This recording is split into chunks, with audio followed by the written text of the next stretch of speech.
بسم الله الرحمن الرحيم إن الحمد لله نحمده ونستعينه ونستغفره ونعوذ بالله من شرور أنفسنا ومن سيئات أعمالنا من يهده الله فلا مضل له ومن يضلل فلا هادي له وأشهد أن لا إله إلا الله وحده لا شريك له وأشهد أن محمدا عبده ورسوله صلى الله عليه وعلى آله وصحبه وسلم تسلیما كثيرا إلى يوم الدين ثم أما بعد.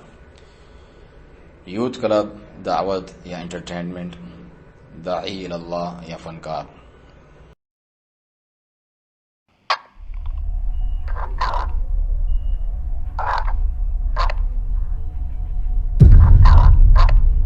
Ghost 1, come in, Ghost 1. We found the location. Please stand by for coordinates.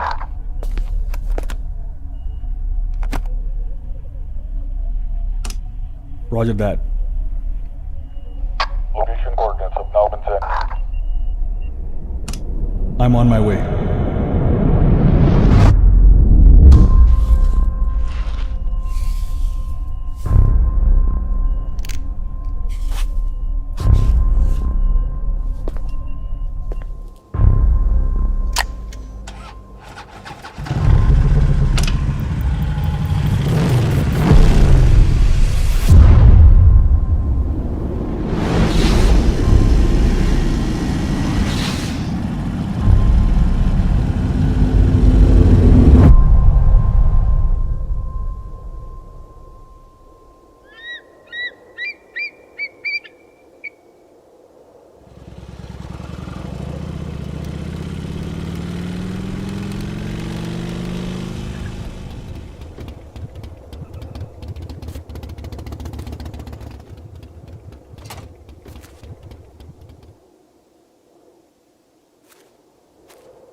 Lasting over a period of 1 month. Objectives: inspiring, motivating, and enabling the youth of the nation to become future leaders.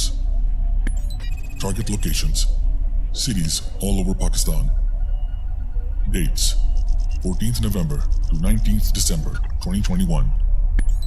Operative agents: Raja Ziaul Haq, codename Highway; Tohai bin Jalil, codename Cliff Jumper; Muhammad Ali, codename Introspective; Wajuddin, codename Left Hook; Muira Luqman, codename Enigma; Ali Dishan, codename Off-Road. Other operatives will be revealed on a need-to-know basis. For bookings and details, the following URL can be accessed: bit.ly/youthclubwalk21. I repeat, bit.ly/youthclubwoc21. The mission parameters have now been set. So you're telling me کہ اس form کے ذریعے لوگ کسی بھی event, کسی بھی شہر، کسی بھی جگہ کی ریکویسٹ بھیج سکتے ہیں؟ Sounds good. All across Pakistan, right? Gentlemen, synchronize your watches.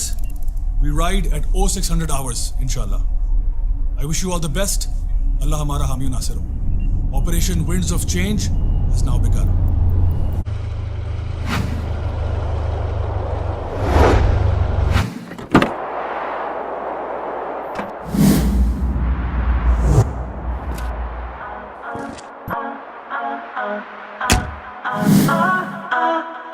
They wanna know about Islam, we'll give them da'wah. They wanna know what a Muslim does, we'll give them da'wah. When they wanna hate on our deen, we'll give them da'wah. Who's the one and only? Nobody but Allah. جی ہاں، یہ جو ابھی آپ نے ملاحظہ کیا یہ کسی ہالی ووڈ یا بالی ووڈ مووی کا ٹریلر نہیں ہے، نہ ہی کسی ریپ سانگ کا ویڈیو، بلکہ اسلام و سنت کی دعوت کے دعوے داروں کی اسلامی دعوت و تبلیغ کا تعارفی ویڈیو ہے۔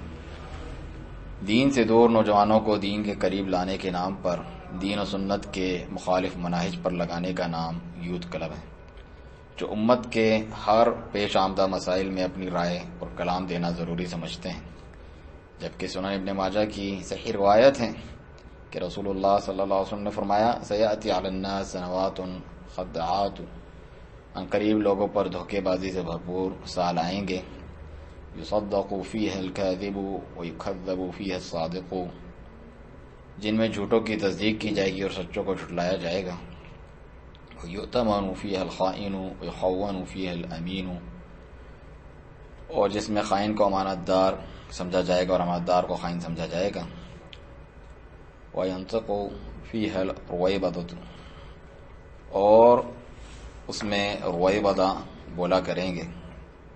اس حال میں، ان حالات میں پوچھا گیا کہ رویبضہ کیا ہے؟ قال الرجل التافہ فی امر العامہ، یعنی ایک حقیر انسان عوام کے بڑے مسائل میں اپنی رائے دے گا۔ اسی طرح عبداللہ بن مسعود رضی اللہ عنہ فرماتے ہیں، جیسا کہ المعجم الکبیر للطبرانی کی روایت ہے کہ لا یزال الناس بخیر ما تاہم العلم من اصحاب محمد صلی اللہ علیہ وسلم، لوگ اس وقت تک خیر سے رہیں گے جب ان کے پاس علم اصحاب محمد صلی اللہ علیہ وسلم ومن اکابرہم، اور ان کے اکابر کبار کی طرف سے آتا رہے گا۔ فإذا جاء العلم من قبل اصاغرہم فذلك حين هلكوا، اور جب ان کے صغار چھوٹوں کی طرف سے، نوجوانوں کی طرف سے، کم علم تجربے والوں کی طرف سے آنے لگے گا تو وہ ہلاکت کا شکار ہوں گے۔ امام ابن قتیبہ رحمہ اللہ فرماتے ہیں، ان سے اسی متعلق جب پوچھا گیا اس روایت کے، انہوں نے کہا کیونکہ جو شباب ہوتے ہیں، جوانی کی جو ہے حدت اور اس کا جو ہے جوش جوانی کا اس کے اندر، اور عجلت پسندی، جلد بازی، بیوقوفی اس کے اندر موجود ہوتی ہے، جبکہ تجربے سے بڑی عمر ہونے والے شخص کے، بزرگ کے اندر یہ چیزیں نہیں ہوتی ہیں، بہت کم ہوتی ہیں، اور شیطان یوں بہکا نہیں سکتا کہ وہ ہوا پرستی میں ان کی طرح مبتلا ہو جائیں اور ہر چمکتی چیز کو سونا سمجھے، بلکہ اس کے اندر ایک وقار اور جلالت، ہیبت وغیرہ ہوتی ہے جس کی وجہ سے وہ ان چیزوں سے بچ جاتا ہے۔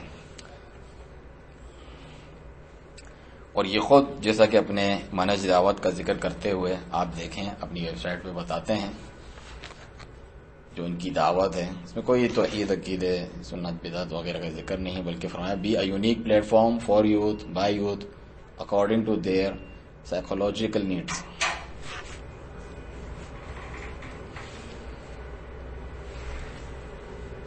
حالانکہ یہ خوارج کا طور طریقہ ہے کہ اس دور کے کبار اہل علم صحابہ کے بجائے نوجوان خود ہی آپس میں سیکھتے اور سمجھتے ہیں، ہمارے مسائل کا حل ان کے پاس نہیں۔ ان کی صفات ذکر ہیں خوارج کی کہ دینی جذبے سے بھرپور ہوں گے، حدثاء الاسنان صفاء الاحلام ہوں گے، یعنی کم سن بھی ہوں گے، کم عقل بھی ہوں گے۔ تو ان کے بارے میں سلف کا سنت کی روشنی میں کیا سلوک تھا؟ ان کا رد کرتے، بلکہ ان کے خلاف قتال کرتے حکومت ہونے کی صورت میں۔ یہ خود بھی گمراہ ہوئے، دوسروں کو بھی گمراہ کیا۔ یہ وہی تہمت ہے جو سلفی علماء کرام پر تکفیری جہادی کرتے ہیں کہ نام نہاد جہاد کے میدان میں جانے والے جہاد کا فتاویٰ دیں، نہ کہ یہ حکومتی علماء، اور اس کا انجام دہشت گردی اور اسلام کی بدنامی کی صورت میں سب کے سامنے ہے۔ یہ تو ایسا ہے کہ عورتوں کے حیض و نفاس کے مسائل وہ عالم بیان کرے جسے خود حیض آتا ہو، نعوذ باللہ۔ آپ انہیں دیکھیں کہ جن کا سلام ہی کچھ یوں ہے کہ السلام علیکم، Let me tell you about my happiness. I get my happiness from Islam. یوں تو عام مولوی حضرات کے نزدیک ان پر سب سے نمایاں قابل گرفت بات ان کا دعوتی وسائل میں توسع اختیار کر کے فساق و فجار انٹرٹینمنٹ مناہج والوں کی نقالی ہوگا، لیکن جو صحیح سلفی دعوت پر عمل پیرا ہوتے ہیں، جو کتاب و سنت کو فہم و منہج سلف صالحین کے مطابق سمجھتے ہیں اور اسی عقیدے پر چلنے والے،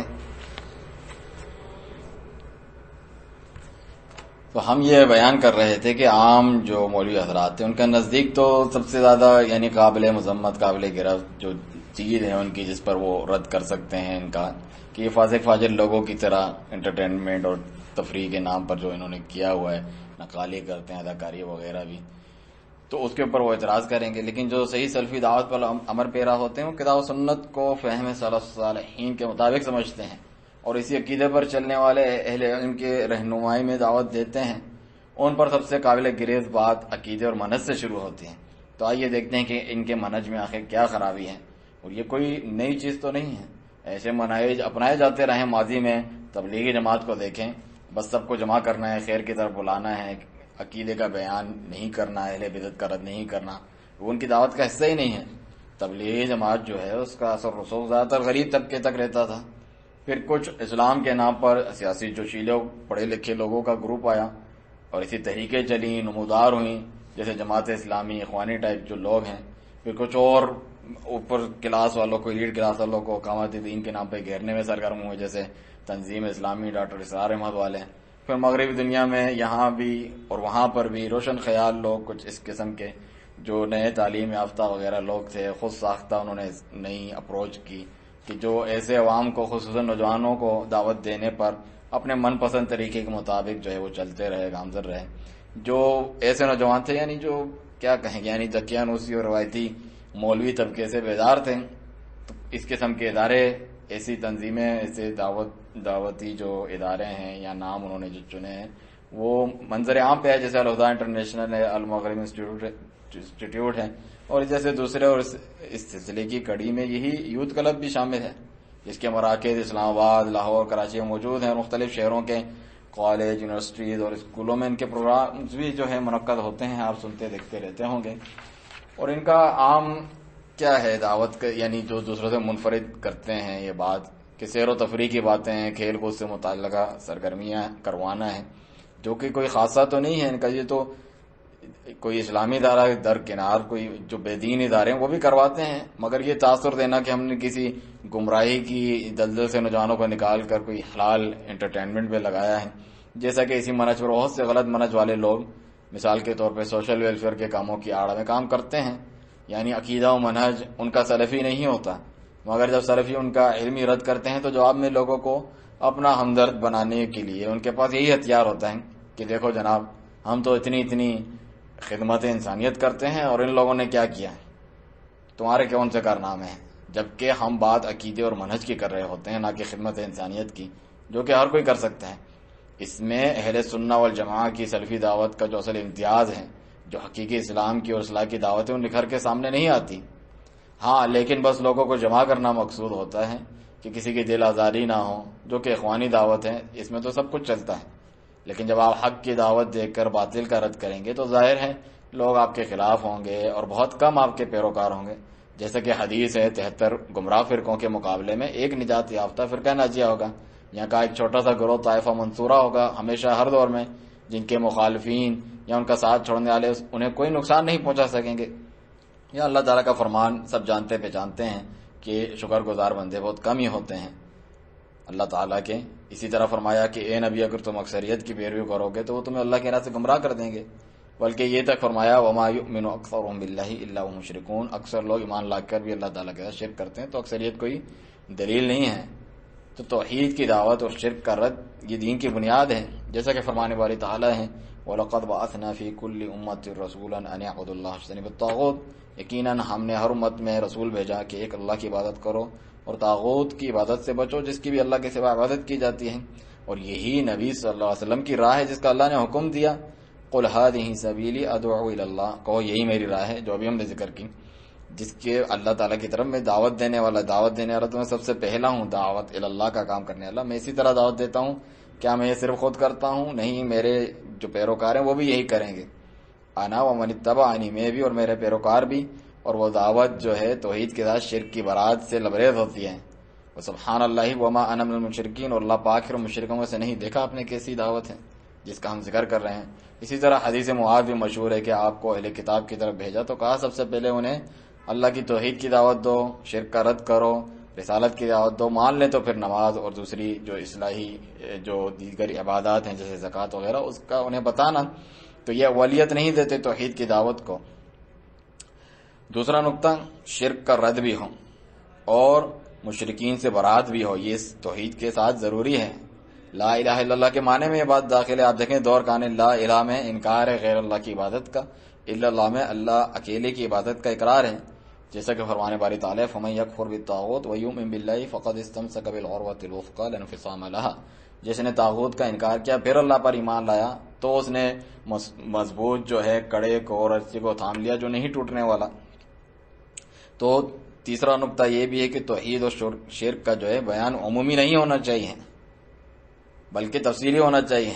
ایک مختصر سا آپ تعارف دے دیں بلکہ اور کونے کھانچے میں اکا دکا درس کوئی دکھا دے کہ توحید پہ عقیدے پر انہوں نے بات کی ہے. باقی جو ہے ہزاروں درس جو ہیں بس شخصیت سازی پر جو ہے موٹیویشنل تقاریر اور اس قسم کی باتیں ہوں اور دیگر معاملات اور تعلقات کے تعلق سے بات ہو، فوائد کو چھوڑنے کی دعوتیں ہوں اور عقیدے اور جو منہج ہے اور توحید اور شرک کا بس مختصر سا بیان ہو.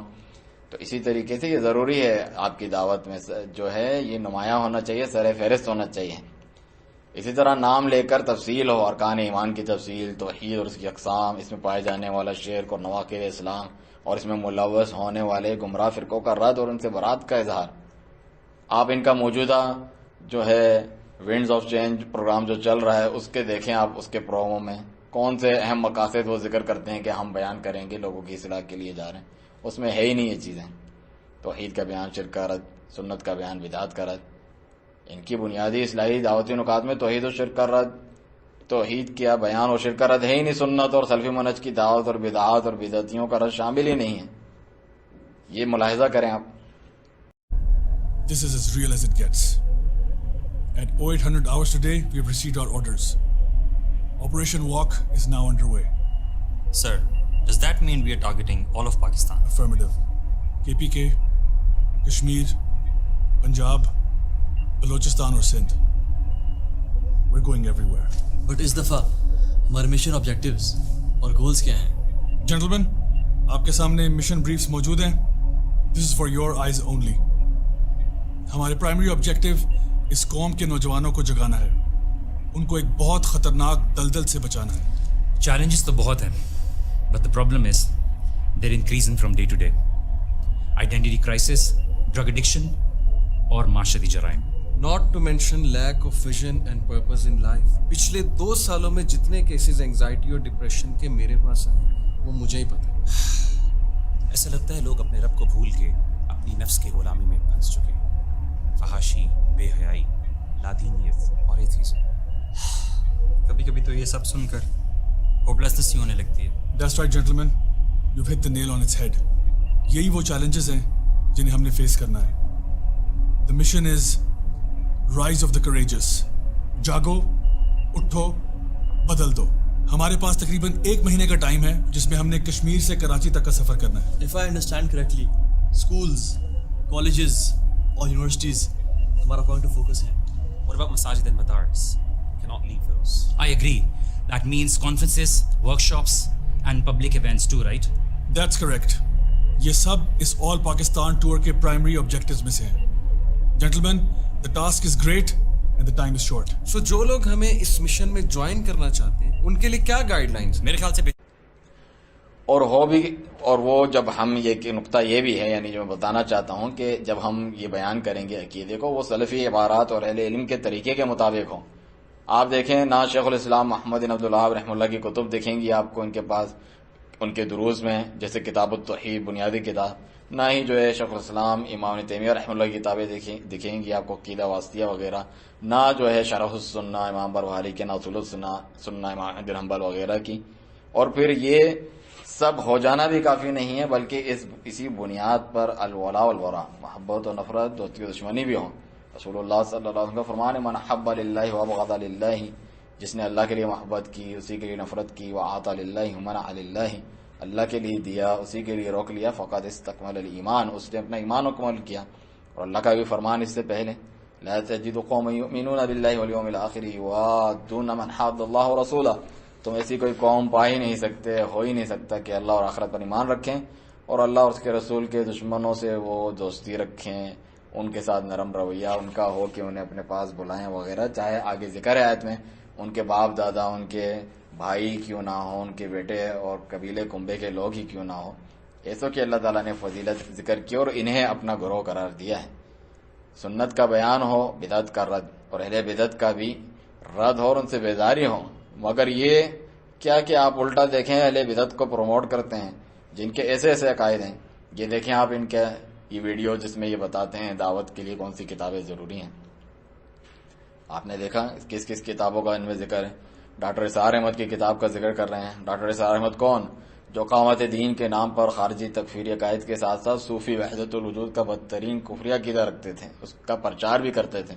یوسف اصلاحی کی کتاب کا ذکر کر رہے ہیں، جو فکر فراہی و اصلاحی اور غامدی جیسی فکر رکھنے والے جماعت اسلامی کے منکرین حدیث کے نئے روپ کی مشہور شخصیت ہیں۔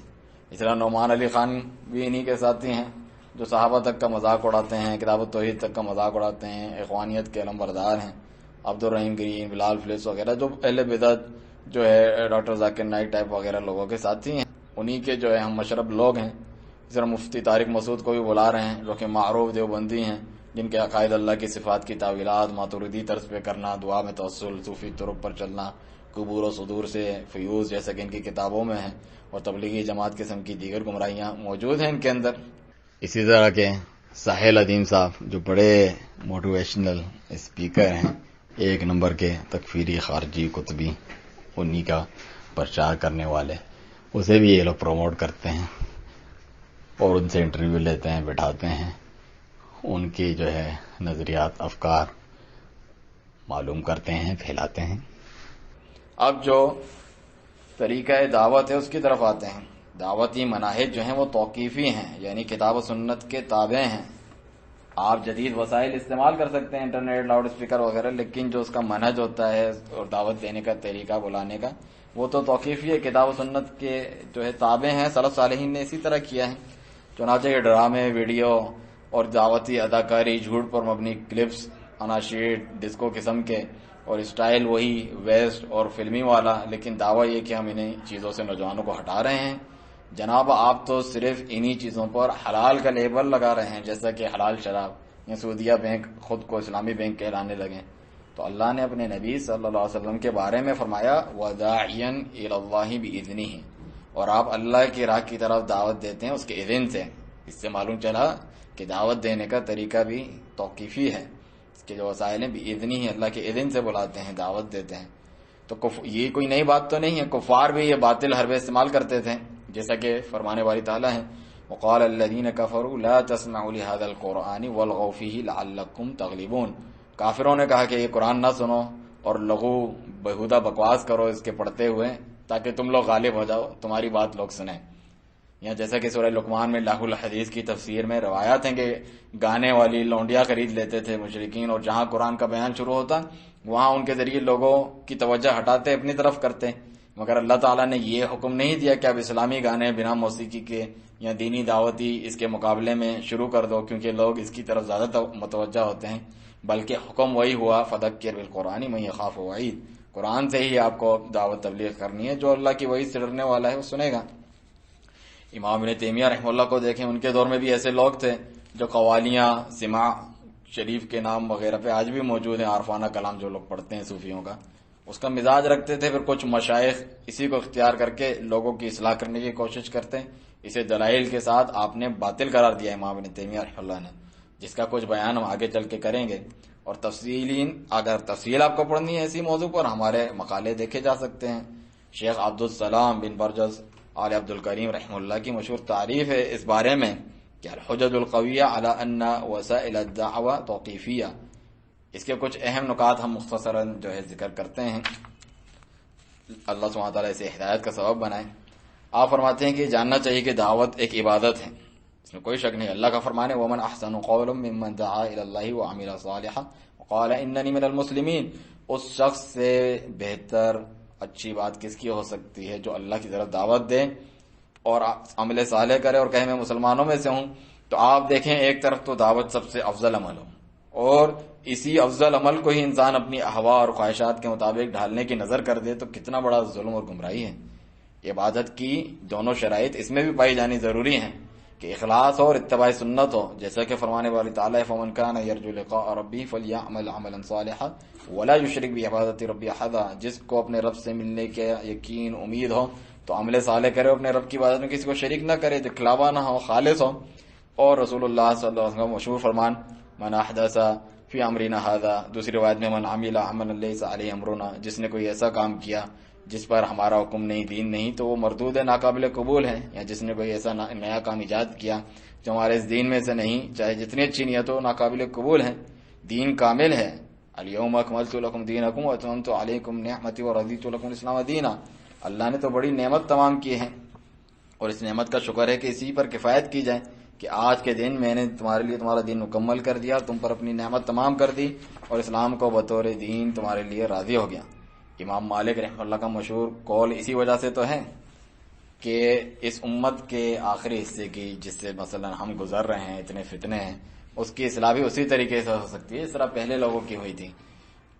اتنی اہم بات کی یہاں پر شیخ نے کہ کیا نبی کریم صلی اللہ علیہ وسلم کا طریقہ ایسا نہیں کہ جس سے لوگ تائب ہوتے ہوں. امام ابن تیمیہ رحمہ اللہ فرماتے ہیں جن دعوتی وسائل اور طریقوں سے گمراہ ہدایت پر آتے ہیں، گنہگار تائب ہوتے ہیں، وہ دین میں نبی کریم صلی اللہ علیہ وسلم کو بتا دیے گئے ہیں وہ طریقے، کیونکہ یہ تو سب سے اہم مقصد ہے شریعت. اہم مقصد شریعت میں سے یہ ہے کہ کس طرح اس میں کوتاہی کر سکتی ہے شریعت کہ ہر زمان و مکان کے لیے، ہر جگہ اور ہر وقت کے لیے اس میں یہ بات موجود نہ ہو کہ گمراہ کیسے ہدایت پر آتے ہیں اور لوگ اپنے ذوق کے مطابق جو ہے اس عظیم مقصد کو حاصل کرنے کے لیے جو چاہیں طریقے اپنائیں. یہ تو نہیں ہو سکتا. آپ دیکھیں جو جیسے تصوف والے ہیں وہ حال شریف اور قوالی پڑھتے ہیں، عارفانہ کلام پڑھتے ہیں، انہوں نے اسی لیے تو نکالا تھا. اسی کتاب میں شیخ عبدالسلام فرماتے ہیں کہ فلاں کام میں مصلحت ہے، یہ لوگ کہتے ہیں کہ آج کل یہی چلتا ہے، اس طرح لوگ آتے ہیں. اس کا فیصلہ بھی کون کرنے والا ہے؟ اس میں تو نہایت احتیاط کی ضرورت ہے اور اہل اجتہاد تجربہ علم والے کرتے ہیں، ورنہ ہر شخص اپنی کم علمی کے پیش نظر سمجھتا ہو کہ یہ مصلحت کا تقاضا ہے، حالانکہ ایسا نہ ہو. تو یوتھ کلب والے کہہ سکتے ہیں مثلا ہمیں کہ فلاں اہل علم ہماری تائید کرتے ہیں، حالانکہ دیکھا جائے وہ اہل علم گر ہیں بھی تو ان کی خیر خواہی کا ثبوت نہیں دیتے اگر وہ اس طریقے سے ان کو پروموٹ کرتے ہیں، بلکہ اسی راہ پر چلنے پر ابھارتے ہیں، ان کو پروموٹ کرتے ہیں. اور وہ کرے بھی کیسے؟ حقیقت بات تو یہ ہے اور تلخ حقیقت کہ جن کا اپنا منہج ہی بس اخلاقیات بیان کرنا ہو، شیخ کو اہل بدعت کا کھل کر رد نہ ہو، بلکہ فرقہ ناجیہ کے منہج پر نہ چل کر اسے اچھا سا ٹائٹل دے دیتے ہیں خوبصورت کہ ہم فرقہ واریت میں نہیں پڑھنا چاہتے، کسی کو متنفر نہیں کرنا چاہتے. ایسے لوگوں سے کیا توقع ہے کہ ان جیسوں کو پروموٹ اور سپورٹ نہ کرتے ہوں. علم توحید کی عظمت دیکھیں. شیخ سعدی رحمہ اللہ اس آیت کی تفسیر میں فرماتے ہیں کہ شہید اللہ انہ لا الہ الا ہوا والملائکۃ واولو العلم قائما بالقسط، کہ اللہ تعالیٰ خود گواہی دیتا ہے اپنی توحید کی کہ اس کے علاوہ کوئی عبادت کے لائق نہیں، اور فرشتے بھی اور اہل علم بھی اس بات کی گواہی دیتے ہیں. تو اس کی تفسیر میں فرماتے ہیں کہ اس آیت کے اندر یہ نقطہ بھی موجود ہے کہ جو علم توحید میں اس حالت تک نہ پہنچا ہو وہ اہل علم میں سے نہیں ہو سکتا، کہ اسی کو بنیاد بناتا ہے، اسی کی جانب دعوت دیتا ہے اور گواہی دیتا ہے. رسول اللہ صلی اللہ علیہ وسلم کا بھی فرمان ہے کہ کوئی ایسی چیز جو تمہیں جنت کے قریب لے جائے، جہنم سے بچائے، یا جہنم کے قریب لے جاتی ہو جنت سے دور کرے، ایسی نہیں کہ میں نے تمہیں نہ بتا دی ہوں، بلکہ یہ بھی فرمایا کہ تمام نبیوں پر اللہ تعالیٰ کی طرف سے یہ فرض ہوتا تھا کہ وہ خیر خواہی کا ثبوت دیتے ہوئے یہ تمام چیزیں بتا دیں. پھر کیسے دین کے اندر آپ دیکھیں قضاء حاجت کے آداب بتائے گئے ہیں کہ دین کی جو اصل دعوت ہے اس کے وسائل نہ بتائے گئے ہوں. یہ جتنا میں کلام پڑھ رہا ہوں شیخ عبدالسلام کی کتاب سے ہیں، کچھ امام تیمیہ کا ہے جو میں ذکر کروں گا، کچھ آپ کا کلام. تو یہ جو اس قسم کے دعوتی مناہج والے اپنی خوبی بتاتے ہیں کہ ہم نے اندھیروں سے نور کی طرف لا کر لوگوں کی زندگیاں تبدیل کی ہیں. کیا یہ مشن نہیں تھا رسول اللہ صلی اللہ علیہ وسلم کا؟ بالکل تھا، اور اسے بحسن خوبی آپ نے ادا بھی کیا. فرمانے والی تعالیٰ ہے کتاب انزلناہ الیک لتخرج الناس من الظلمات الی النور باذن ربہم یہاں پر بھی باذن ربہم دعوت کے طریقے کے لیے کہ ایک کتاب ہے جسے ہم نے تمہاری طرف نازل کیا تاکہ تم لوگوں کو اندھیروں سے روشنی کی طرف نکال لاؤ ان کے رب کے اذن سے. دعوتی مناہج جو ہیں وہ توقیفی ہیں اور اس کے وسائل اس اللہ کی راہ کی طرف جو سب پر غالب ہے اور تعریف کا مستحق ہے باذن ربہم الی صراط العزیز الحمید. تو یہاں بھی توقیفی ہونے کا ذکر ہے باذن ربہم. شیخ البرجس رحمہ اللہ فرماتے ہیں کہ لہذا صحابہ جیسا معاشرہ چاہیے. اتنا دیکھیں سنہری قول ہے آپ کا, اللہ سبحانہ تعالیٰ آپ پہ رحم کرے, کہ لہذا صحابہ جیسا معاشرہ چاہیے تو صحابہ جیسا سلفی طریقہ ہونا چاہیے, کیونکہ یہاں تو مغربی معاشروں جیسا معاشرہ حلال کے ٹھپے کے ساتھ ان کو چاہیے تو الگ بات ہے. تو فرماتے ہیں ایسے طریقے جو فائدہ مند بھی تھے لیکن سلف نے استعمال نہ کیے سنت کے مطابق نہ ہونے کی وجہ سے, اور یہ کہ وسائل دعوت توقیفی تھے ان کی نظر میں, جیسا کہ کچھ قصہ گو لوگ ہوتے تھے, قصے کہانیاں سناتے تھے لوگوں کو ترغیب کے لیے, توبہ کرنے والوں کے قصے. آج بھی ایسا کرتے ہیں, آپ دیکھتے ہو کہ تائب ہونے والوں کی آپ بیتیاں کہانیاں سنائی جاتی ہیں, ویڈیو خاکے بنائے جاتے ہیں, پہلے ایسے تھا اب ایسے ہو گیا, باقاعدہ شکلیں بھی دکھائی جاتی ہیں ان کی طرف سے. حالانکہ سب سے بہترین قصے تو قرآن میں احسن القصص بیان ہوئے جو سچائی پر مبنی ہیں, جو اس سے مستغنی اور بے نیاز کر دیتے ہیں. ان قصہ کو لوگوں کے قصے کہانیاں حکایتوں سے گنہگار تائب بھی ہوتے تھے اس وقت بھی, لیکن سلف نے اس کا انکار کرتے رہے اور وعظ و نصیحت پر توجہ مرکوز کرتے. ان قصے گو لوگوں کو تو بدعتی کہہ کر ان کا رد کیا کرتے تھے, جیسا کہ طبرانی میں عامر بن زرارہ کہتے ہیں کہ میرے سامنے عبداللہ بن مسعود رضی اللہ عنہ کھڑے ہوئے جبکہ میں اسی طرح کے دعوتی قصے سنا رہا تھا, تو کہا اے عامر تم نے ایک بدعت و گمراہی ایجاد کی ہے, یہاں پھر تم محمد صلی اللہ علیہ وسلم کے صحابہ رضی اللہ عنہ سے زیادہ ہدایت پر ہو. تو اس کے علاوہ اور بہت سا سلف کا کلام اس بارے میں موجود ہے جو آپ اس کتاب میں دے سکتے ہیں. اسی طریقے سے سماع ہوتا تھا, جیسے قوالیاں ہوتی ہیں, عارفانہ کلام, جو کہ آج کل اسلامی دعوتی اناشید کے نام سے جاری ہیں, تاکہ لوگوں کے دل نرم ہو, وہ دین اور اصلاح کی طرف آئیں.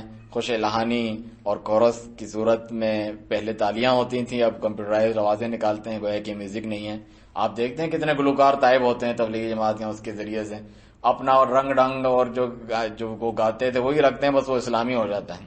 تو شیخ الاسلام ابن تیمیہ رحمہ اللہ اسے بدعت قرار دیتے ہیں, اور وہ امام شافعی, احمد بن حنبل رحمۃ اللہ علیہ سے نقل کرتے ہیں کہ انہوں نے بھی اسے بدعت قرار دیا ہے.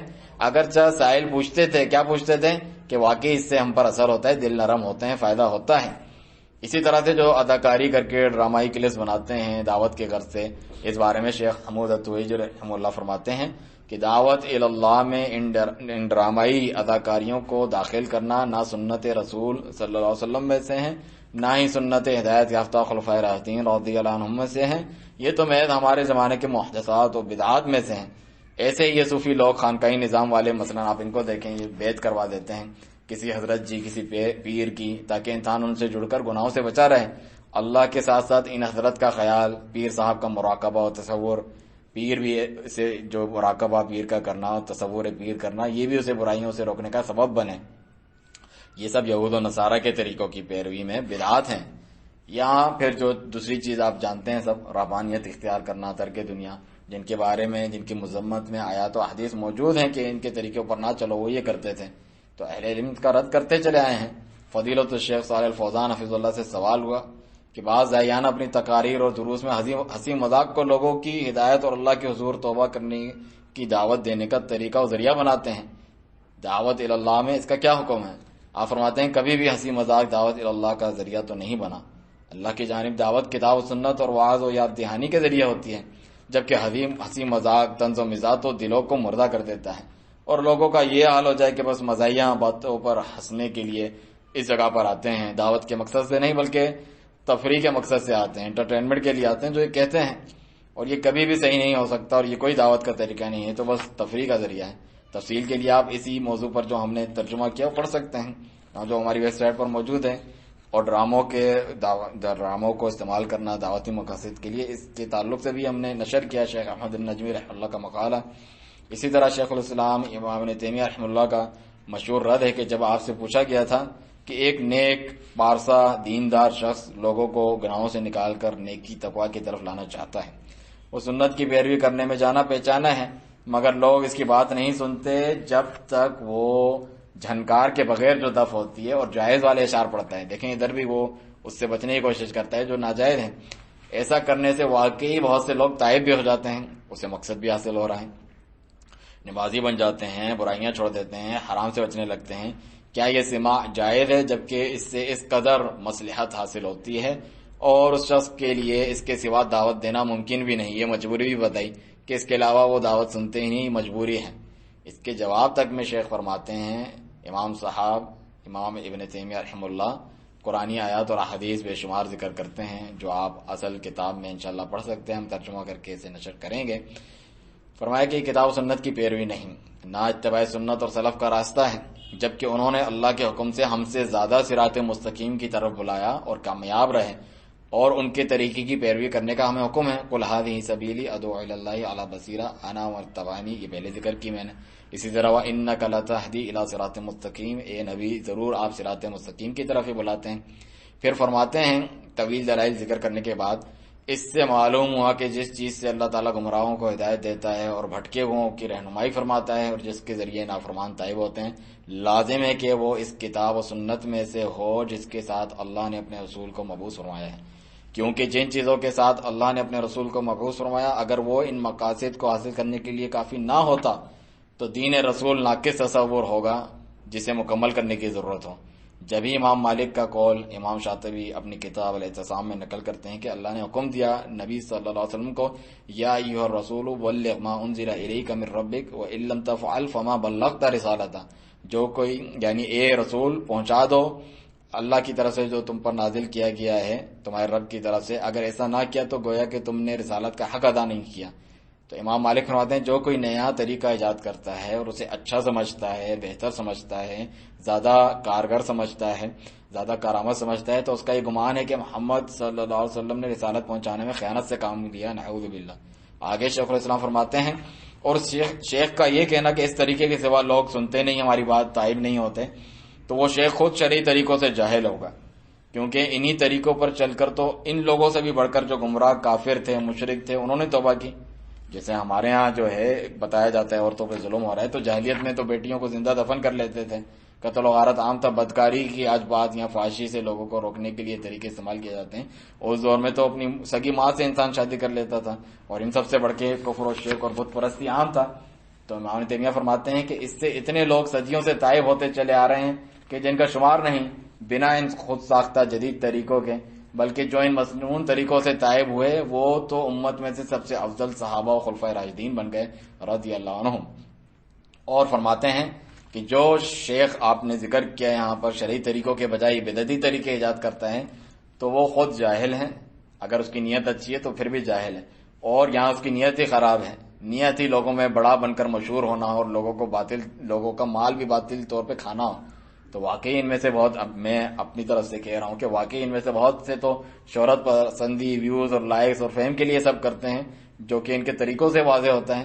ساتھ ہی ان ویڈیوز اور ان طریقوں پہ جو اپناتے ہیں مال کثیر خرچ ہوتا ہے، جو اگر ان کا بھی ہو تو اس کا سوال ہونا ہے، اور اگر ان کا نہیں ہے، دعوت اللہ کے لیے فنڈز ملے ہیں تو ذمہ داری اور بھی بڑھ کر اور مشکل ہو جاتی ہے کہ اسے اس قسم کی فضولیات میں لگایا جا رہے ہیں۔ تو آگے فرماتے ہیں کہ یعنی کیا خوب تقسیم فرمائی ہے کہ جو صرف لہو لعب اور انٹرٹینمنٹ کے لیے ایسا کرتے ہیں اسے بطور دین نہیں اپناتے، وہ تو اتنے گنہگار نہیں، بلکہ بعض شادی بیاہ کے موقع پہ تو جائز ہے دف بجانا، بغیر جھنکار والی جو ہے دف وغیرہ پہ بجائی جا سکتی ہے مباح طریقے سے۔ تو دوسرے لوگ زیادہ خطرناک ہے جو دین کا دعوت کا نام لے کے اس کو کرتے ہیں۔ یہ تو نصارہ کا طریقہ ہے، جیسا کہ چرچ میں وہ جب کوئی پڑھ رہے ہوتے ہیں رکعت قلب دل کو نرم کرنے کے لیے عبادت سمجھ کے جو وہ گنگنا رہے ہوتے ہیں، اسے تو وہ کوئی کھیل کود نہیں سمجھتے، تو وہ زیادہ بری چیز ہے اللہ اور اس کے رسول صلی اللہ علیہ وسلم کے نزدیک۔ لہٰذا ایسے لوگ اور انہیں سپورٹ کرنے والے علم کی طرف منسوب لوگ ڈریں کہیں اللہ کے اس فرمان کا حصہ نہ بن جائیں۔ ام لهم شرکاء شرعوا لهم من الدین ما لم یأذن به اللہ، یا ان کے لیے کچھ ایسے شریک ہیں جنہوں نے ان کے لیے دین کا وہ طریقہ مقرر کیا جس کی اللہ نے اجازت نہیں دی، اس نے مشروع نہیں کیا۔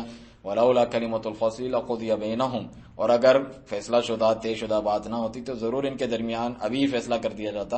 وان الظالمین لهم عذاب علیم، اور بلا شبہ جو ظالم ہیں ان کے لیے دردناک عذاب ہے۔ یہاں اس آیت سے وہ ڈریں لیحملوا اوزارهم کاملۃ یوم القیامہ، تاکہ وہ قیامت کے دن اپنے بوجھ پورے اٹھائیں۔ ومن اوزار الذین یضلونہم بغیر علم، اور ان کے بھی بوجھ اٹھائیں گے کہ جنہیں بغیر علم کے انہوں نے گمراہ کیا۔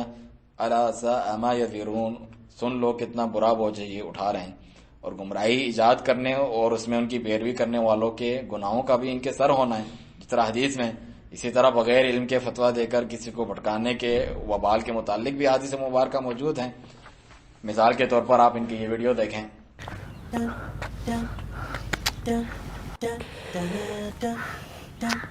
کہاں رہ گیا؟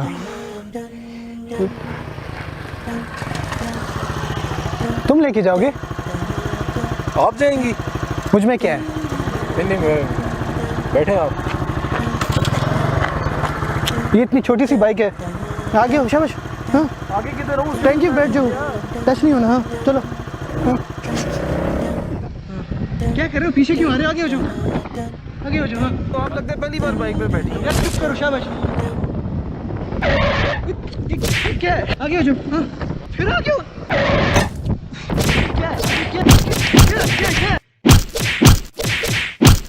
تجھے میں آج ٹھیک کر کے جاؤں گا. آئندہ کبھی کسی کے ساتھ ایسی حرکت نہ کرے. یہ نبی اکرم صلی اللہ علیہ وسلم کا ارشاد ہے, ایک شخص کے لیے یہ بہتر ہے کہ اس کے سر میں لوہے کا کیل ٹھونک دیا جائے بجائے اس کے کہ وہ کسی ایسی عورت کو ہاتھ لگائے جو اس کے لیے حلال نہیں.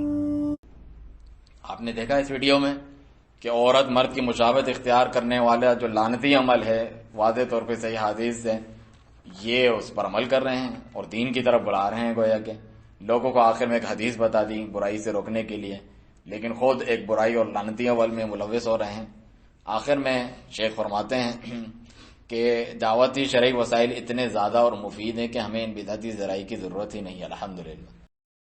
ابھی پچھلے دنوں ہم نے جو مختصر اور نہایت مفید درس اپلوڈ کیا دعوت اللہ کے اصول و ضوابط شیخ صالح الفوزان حافظ اللہ کا, اسے آپ ضرور سماعت فرمائیں.